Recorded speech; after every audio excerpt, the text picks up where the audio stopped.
James Zemaitis. I'm in the 20th Century Design Department at Sotheby's here in New York, and Architectural Digest and GIA came to me to discuss principles of authenticity when I approach works of 20th century design. It turns out there are a lot of similarities between grading gems and exquisite works of 20th century design. The first issue that always comes up is provenance. Provenance is the history of the work. Issues of provenance play the key role in authenticating works of 20th century design.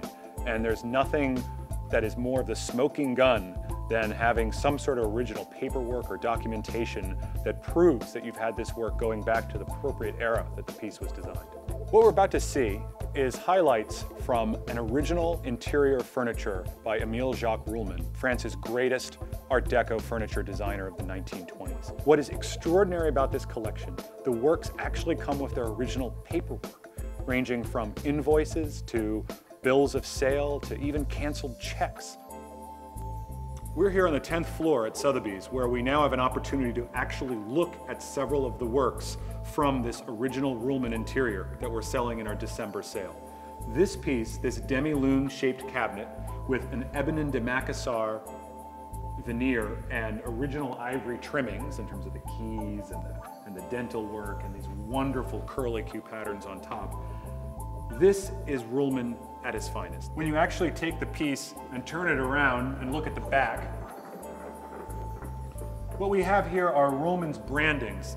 You know, actually his name here and the A, which corresponds with his Atelier A, which was one of two levels of his workshop that produced the majority of his work. Now, it's a bit of a cliche that all furniture has to have its original labels or original stampings. There are plenty of works of French furniture that were not marked to begin with. However, when you have it, it's phenomenal. And in this case, it actually matches up, of course, with the original invoices that we have. And thus, it's the final process, the final step in that certifying that a piece is authentic and that the provenance is accurate and it is what we say it is when it goes into the catalog. Hi, I'm John King from GIA, and the topic here is trust.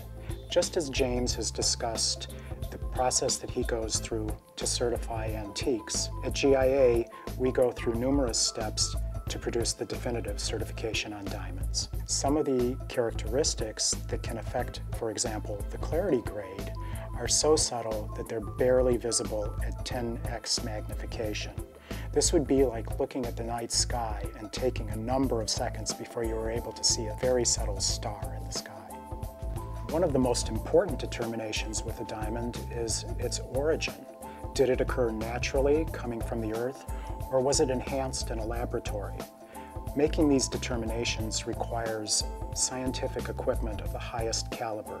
Spectroscopy is used to analyze the diamond, and many other types of instruments aid us in determining a natural diamond versus a diamond that's been enhanced in a laboratory. I hope you all feel a little bit more like an expert as you begin to understand more about this rich and fascinating field of gemstones. Please visit our website, and thanks very much for joining.